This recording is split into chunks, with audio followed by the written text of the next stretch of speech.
เอาข้ามาสูงไม่ต้องเส้นกันเนาะมันในกอคาตีมาตัวว่าช่างสมเมื่อในมันเหี่ยงค่ะเนี่ยทางสมมาเหี่ยงมั้งนะเพื่อนกับเจ้าของมันบอกว่านั่นมันคืนเขาหายกว่าตึกเขานะพี่น้องนะเตื้อมยอกอกว่าอิดอ่อนก็หายได้ยอกอกวนออกตั้งหลังปีใจเขานะพี่น้องนะกวนออกยอกอแห้งก็อ่ำแห้งคืนแห้งก็มันตกเขานะพี่น้องนะมาตัวเขาว่าช่างสมปีนยังมันหลายๆค่ะนะมาตัวค่ะ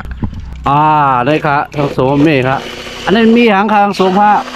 เปลี่ยนปอกหัวฉีดเนาะอันนี้เป็นปอกโกชิ้นเขาอะนะเพราะว่าเผยใครหู้ลึกสินในเต้หรือไปเฮียนอย่างนี้เขานะเขาได้เปิดเอาเขานะให้อิดอ่อนเขานะในกาอันนี้เต้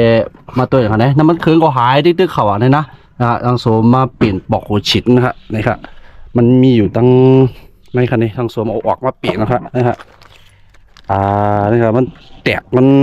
หักค่ะเนี่ยมันเป็นห้อยค่ะเนาะ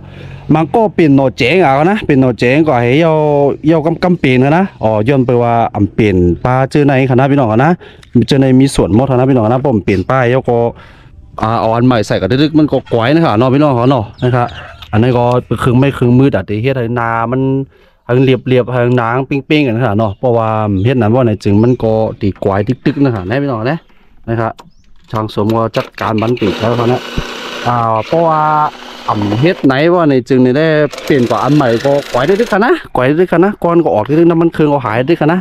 ย้อนนั้นครับเลยเฮ็ดนางปิ้งนะครับพี่น้องเนาะพอสั่งว่ารวดเผยเป็นในคณะน้ำมันเครื่องหายก้อนก็ออกกลางในสตาร์ทแล้วก็ก้อนมันออกใครฉะนั้นคะเนี่ยแล้วก็เฮียงก็ใครมีกว่าฉะนั้นอันนี้ก็เป็นตีหนึ่งนะตีเลยเจ็ดด้วยกันนะครับพี่น้องเนาะอันนี้ก็เป็นมะผักเป็นพี่น้องเขาข้าไม่สูงค่า